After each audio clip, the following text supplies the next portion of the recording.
On October 1st, 1993, in this park in Petaluma, California, about 40 miles north of San Francisco, Richard Allen Davis sat alone. He was smoking marijuana and drinking beer. The 39-year-old ex-con was on parole.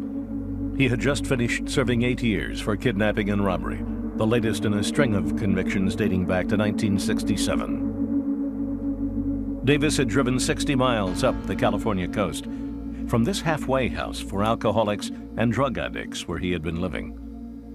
The rules there permitted occasional overnight passes. On this night, he had a pass. He was on his own.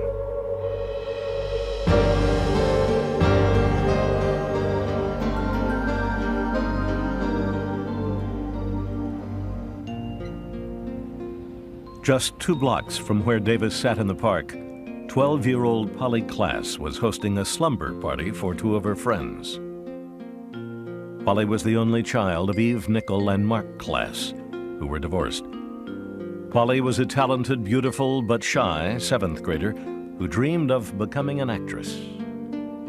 She was a very bright little girl. She was talented in music. She was talented in theater. She was a joy to be around. At around 10:30 on that October night, Richard Allen Davis made his way from the park to Polly's home. He walked right in through an unlocked back door. In her bedroom upstairs, Polly and her girlfriends were playing a board game on the floor. Polly's stepsister and mother were asleep in the next room. When Polly opened her bedroom door to get some sleeping bags, she saw a bearded man standing in front of her, holding a duffel bag and a knife. The stranger demanded to know where the valuables were kept. But instead of following through with a burglary, Davis entered Polly's room. He wanted to know which of the 3 girls lived there. Polly said she did. Davis put pillowcases over their heads. The girls were gagged and their wrists were bound with pre-cut strips of a woman's slip that Davis took from his bag. Polly pleaded with the stranger, offering her allowance money to let them go. But he did not. Davis took hold of Polly and told her terrified friends to count to 1,000. He said he would return Polly unharmed. Downstairs, the screen door slammed. The would-be burglar had left the house, taking only a pair of tights, a nightgown, and Polly with him. 30 minutes later, the girls had gotten themselves free and had awakened Polly's mother. She called 911. Apparently a man just broke into our house and he took my daughter. Do you know this man? No, I just woke up and 3 girls had spent the night. And I just woke me up and they said someone just broke into the house. The Petaluma Police Department issued a written bulletin alerting all area law enforcement agencies about the reported kidnapping. The police did not immediately release the information to the news media or the public because they had not confirmed the story. After leaving the house, Davis drove around with Polly until he ended up in a remote part of the county. His car stuck in a ditch just off this private road, 25 miles north of Polly's home. At this point, Davis claims he left Polly untied in the thick growth on the hillside while he worked to get his car out. When the owner of the property discovered the stranger, she called the police. Just before midnight, 2 sheriff's deputies arrived. They questioned Davis not in connection with the kidnapping, but for trespassing. Deputy Rankin conducts a pat search of Davis and makes several critical observations. First, he notices that in Davis's hair are little pieces of twigs and leaves, as if he had been in the brush. The second thing he notices is that the shirt that Davis is wearing is dry. And when he pats Davis's trousers, he notices that those trousers are damp. And that's significant because of the dew that was present in the bushes. The deputies had left to investigate the trespasser just moments before the information about Polly's kidnapping came into the sheriff's office. While they may have been suspicious about the man's appearance, they had no reason to arrest him. The actions of the deputies that night followed every set standard procedure that could be done. There were no wants and warrants on Davis. The vehicle was not reported stolen. They searched the vehicle, found no weapons or drugs or no reason to hold him. He was not intoxicated. He had not been reported for any other crimes, and therefore, by law, they were required to release him. With a borrowed chain, the deputies pulled Davis's white Pinto out of the ditch. He was free to go. Sometime that night, Polly Klaas was strangled to death. Her body dumped near a road 90 miles from her home. The man who abducted and murdered Polly Klaas was a classic career criminal. He had a long history of armed robbery, kidnapping, and attempted sexual assaults. Prison had done him no good. And now he had committed the most heinous crime, a crime that would focus national attention on a simple truth, that it is a core group of violent repeat offenders, men like Richard Allen Davis, who commit the vast majority of violent crimes. Up next, Polly's kidnapper and killer is caught for the last time. News of a young girl snatched from her bedroom by a stranger touched the deepest fear in every parent, that their children were not even safe inside the home. It happened to 12-year-old Polly Klaas on October 1st, 1993. The investigation began at once. The FBI is authorized to intervene immediately in child abduction cases. We arrived at the scene while it was still dark in the early morning hours, and we worked our way in through the back door, through the washroom, in through the kitchen, into the living room, and eventually wound up in the bedroom where Polly Klaas was kidnapped. Agent Tony Maxwell was looking for fingerprints using a high-intensity light source and fluorescent powders.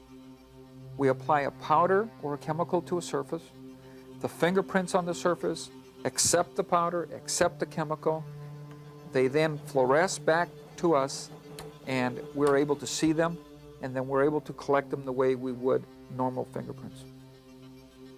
The new technology reveals prints on wood, leather, plastics, and other surfaces where they're hard to find with traditional dusting methods. In the bedroom, on the crossbeam of Polly's bunk bed, the agents found a single large palm print. When we found this palm print, we knew it was important, but we didn't know who it belonged to.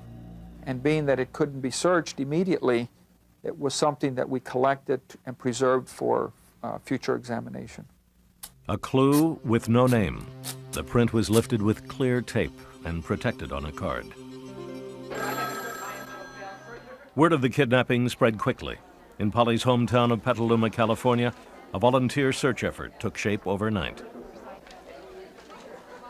It filled my heart with hope when that happened. It seemed that people were so open and giving that we could have nothing but success in bringing Polly back alive. I saw him on TV, I guess it was the following night. He was standing in his bathrobe, holding up a picture of Polly in front of his house, just saying if anybody knows anything. And I thought, my God, you know, that could be me. She became real to everyone that watched TV. I mean, she was your child because she was there moving on the screen. She was not just this still face. Hundreds of people, drawn by a young girl they'd never met, began searching abandoned buildings and open fields. We were told when we called her name out to let her know that her Uncle Kelby was looking for her, or her mom or dad by name, so she would respond to us. If she was there, she wouldn't be afraid that we were the person that had taken her there. We had truckers that would come by here every morning and pick up a box of flyers and drop them off everywhere along their route throughout the western states. We distributed by mail and by posting about 9 million copies of Polly's missing child flyer, which was just an unheard of amount. I can feel her in here. I think she's okay. I think I'm gonna get her back. Actress Winona Ryder offered a $200,000 reward. Like Polly, she too had grown up in Petaluma, dreaming of becoming an actress. My greatest wish right now is to meet her in person and to hug her. The reward prompted hundreds of new leads, adding to the thousands investigators were already pursuing. Initially, our hope was that it was a ransom kidnap, but When the first 12, 15 hours passed and there was no ransom demand, and when the initial investigation failed to show any other reason for taking Polly, it became very obvious that a man had entered the home and had kidnapped this young woman or this girl, and we're left with one reason for that to happen, and that's a crime of sexual passion. Remarkably, Richard Allen Davis had a second encounter with the police. 2.5 weeks after the abduction, Davis was pulled over for drunk driving. He was jailed for 4 hours, then given a court date and released. The wanted flyers were posted inside the jail for the person we were looking for, but unfortunately there was no connection that was made. Then, on November 29th, police finally had a suspect. The woman who had caught a trespasser 2 months earlier on the night of Polly's abduction called police again. This time, she reported finding suspicious items on her property. Just 50 yards from where the trespasser had been questioned, police picked up a pair of red tights, a cloth hood with bindings, a man's dark blue sweatshirt, and an unrolled condom. Police then checked to see if the trespasser, Richard Allen Davis, had a criminal record. He did. Davis, they discovered, had a history of armed robbery, kidnapping, and attacking several women. We take a look at the rap sheet and, boom, we know we have our man. From the age of 12, Davis learned that the criminal justice system could not deter his life of crime. His first crimes were burglaries, and he received local probation for those, and then violated probation over and over again. Then they finally had to send him to state prison. So he got breaks right off the bat, and he learned what a plea bargain was. He learned that if he offered to plead guilty right away to something, that they might not send him to prison, or they might give him a knock off a few of the charges. In 1976, Davis kidnapped and attempted to sexually assault a woman. He was 22 years old. In custody, he attempted suicide and was transferred to a state hospital. From there, he escaped. On the run, he targeted other women. Approximately 3 months after the initial assault on the other lady, he went into another woman's bedroom and hit her in the head 4 or 5 times with a fireplace poker. She woke up and screamed and scared him off. He later told psychiatrists that this was a release of tension for him. He felt a glow after committing this crime, and that he and the lady both got something out of it. Davis ran. He then armed himself with a stolen shotgun and knives. And then just a few days after the assault with the fireplace poker, he waylaid an adult woman coming out of a bar after an office party. She found a gun that she had under her car seat and shot at him and missed, unfortunately. But he was caught, and this time locked up for a maximum 25 years. After 6, he was paroled. Then, in 1984, Davis became involved with Susan Edwards. Together, they kidnapped a woman and forced her at gunpoint to withdraw $6,000 from her bank account. Davis was caught again and given a prison sentence of 16 years. But this time, the rules were different. California inmates could cut their time by up to 50% with good behavior. What Davis did from 1985 to 1993 was behave reasonably well in prison, learn a job, a trade, and not incur any serious violations, the prison rules. So instead of a 16-year sentence, he did 8. He walked out of prison on June 27, 1993. 5 months later, Richard Allen Davis was a suspect in the abduction of Polly Klaas. Investigators tracked Davis to his sister's home on an Indian reservation, 110 miles north of San Francisco. He was initially booked on parole violations, but Davis was soon aware that there was more at stake. He was told he looked like the sketch of a kidnapping suspect. You heard about the kidnapping. What did you think about it? Some of those sick I've done 16 years in prison. I've met enough, sick motherfuckers. The officer then told Davis that police had reason to believe that he had taken Polly. Davis denied any involvement. But we want to know is why. I can't answer that question. Get real. Know nothing about it. Hell no. You kidnapped that little broad, man. Get real. FBI technicians compared the suspect's palm prints to the one found in Polly's room. It was a perfect match. 4 days after his arrest, Davis was questioned by investigator Mike Neese, who wanted to know if Polly was still alive. I told him if he ever decided he wanted to tell us where she was or if she was alive, all he had to do was call me. And his response was to use the F word and walk away. And I figured that we probably weren't going to be able to talk to Davis. Later that day, a friend told Davis that the FBI had found his palm print in Polly's room. Now Davis changed his mind. He was ready to talk. Is she alive? Just can we go get her? She's not alive. No. Do you know where she is now? Yeah, basically. Davis told investigators that he had gone to Petaluma on October 1st to try and contact his mother, who he had not seen for many years. When he couldn't find her number in the phone book, Davis got drunk and high on marijuana.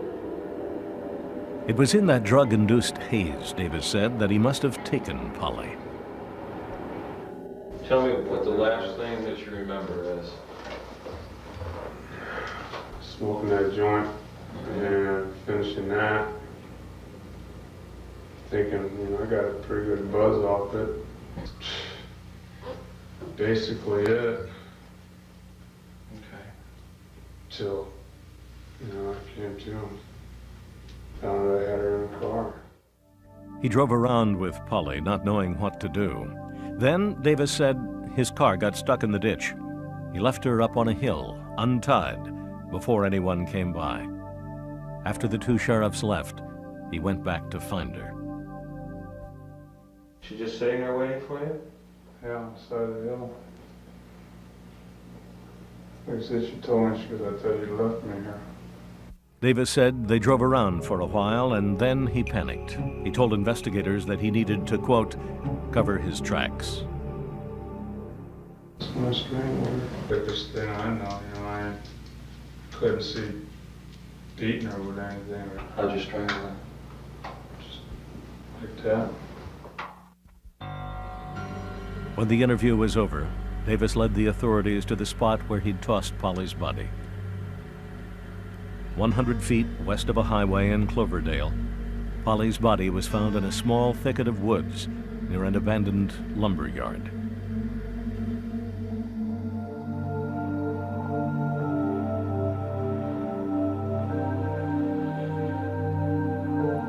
The next day, Richard Allen Davis was charged with the kidnapping and murder of Polly Klaas.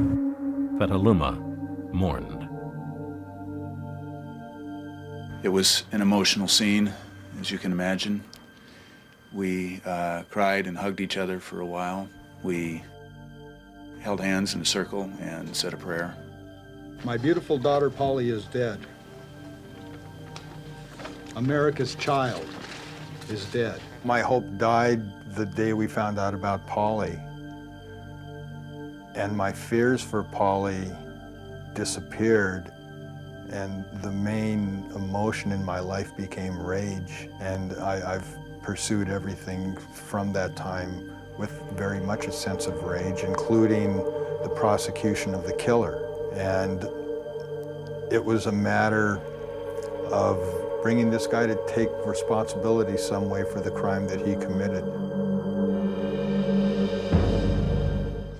Now that Davis had led police to the body of Polly Klaas, the state of California was ready to put him on trial for murder. To guarantee that this repeat offender never struck again, prosecutors were demanding the death penalty. The trial of Richard Allen Davis is next.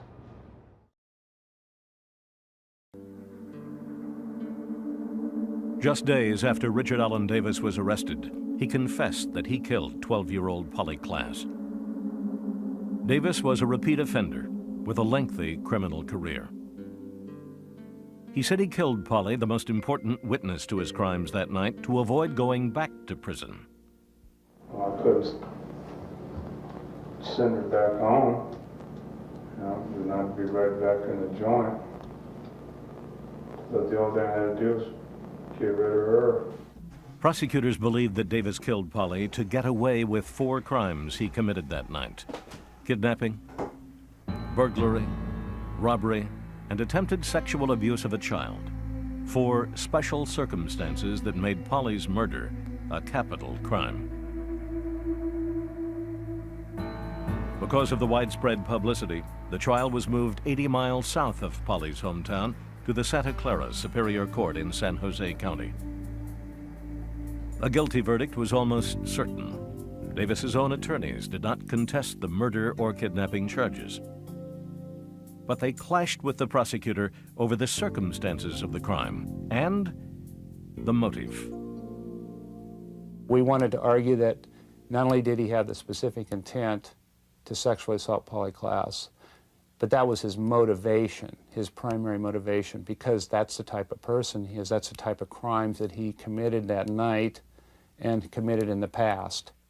Prosecutor Greg Jacobs played for the jury the defendant's own words, in which he did not deny the possibility that he sexually assaulted Polly. You tried to have sex with her? Mm-hmm. You sure about that? Well, as much as I can remember, I don't think that I did. The prosecution claimed that Davis had planned Polly's abduction for his own sexual gratification. To show that Davis had an established history of attempted sexual assault, his prior victims were called to testify. When you see the whole package of his criminal history, you can see that this all relates to the same kind of behavior, that's what he does. That's what he enjoys doing. The defense claimed that Davis's actions that night were not part of a sexual scheme. His attorney told the jury that Polly's murder was the result of a burglary gone bad. Her house chosen only because it sat in the shadows of a broken streetlight. Tragic events, blurred by alcohol and drugs. It's a senseless crime. There is no sense you can make out of that crime at all. I mean, it's clear he was drinking. It wasn't a defense, but certainly it impacted his thinking. Because we have to understand, we had like someone who was a chronic alcoholic, he was drinking and smoked a marijuana cigarette. Richard Allen Davis. On June 18, 1996, Richard Allen Davis was found guilty on all counts. And that he did willfully and unlawfully and with malice aforethought murder Polly Hannah Klaas, a human being. His reaction? That was a gift. Because what that did is it allowed everybody to know what I've known for years, that this is a conscienceless maniac that has absolutely no business being on the street. But the trial was only half over. California law required a second mini-trial to determine punishment. Life in prison without parole or death by lethal injection. Now the jury is focusing in on what is the defendant like? Is his life worth saving, for example? I mean, are there aspects of his character that are sympathetic that have nothing to do with the crime he's charged with? Is there just something there that we should consider before we pronounce a verdict of death or life? It was a critical time for the defense. The guilty verdict had been expected. Now their aim was to save Davis from execution. Our real goal, our important goal, was at the penalty phase, and that, of course, was to get a life verdict for him, and life verdict in prison for the rest of his life with no parole. That was the only possibility. Defense attorney Lorena Chandler pleaded with the jury to take into account Davis's troubled and abusive childhood. His father was abusive to him. He hit him, he dislocated his jaw, and was verbally abusive. It was not a childhood where there was any direction, where there was any adult taking responsibility for being a parent and being a role model. His mother was also cruel, Chandler said, punishing Davis by holding his hand over a flame at the age of 3. According to Chandler, these childhood traumas left him with several personality disorders. He had chronic and severe alcoholism from the time he was very young. He was also diagnosed as being schizoid, a schizoid personality, and an antisocial personality, and an avoidant personality. Still, Chandler thought her best bet for mercy would ultimately be the choice Davis made to lead investigators to Polly's body. But for the jury, it was not a reason to spare his life. One way you could look at it and say that he was trying to help the family. The other side, you could look at it and say, well, he probably did it just so he could try and cut a better deal. One of the things he asked before he took them to the body was whether he would be able to get life without parole. The prosecution called witnesses to appeal to the jury's emotions in an opposite way. Witnesses like Polly's father and maternal grandfather, who moved some members of the jury to tears. You could see he really loved his granddaughter and enjoyed her company. They played music together and told jokes together. They always had a joke for each other. The jury began deliberations on July 29, 1996. For 4 days, they debated. Their decision, death. We, the jury, in the above entitled action, do determine that the penalty shall be death. You had a case of a guy who had a long history of crimes against women, and for various reasons, he was always unsuccessful, and he finally now turned to a child who was unable to really defend herself. So you look at all of that, and it's just so overwhelming that there would have had to been significant changes in the evidence for me to get to a different decision. Juror number 1, is this your verdict? Yes, it is. Never once did I ever see him looking at us. But at the end, he, as we were polled, each one of us, he smiled at us. Juror number 6. I was not able to ever show emotion in that courtroom. And after they said death penalty, it was the only opportunity I had to do anything. So I said yes, and I pumped my hand. I wanted to tell him to say hello to Hitler and to say hello to Dahmer for me. It was payback time in a very small way. Very hollow victory, this.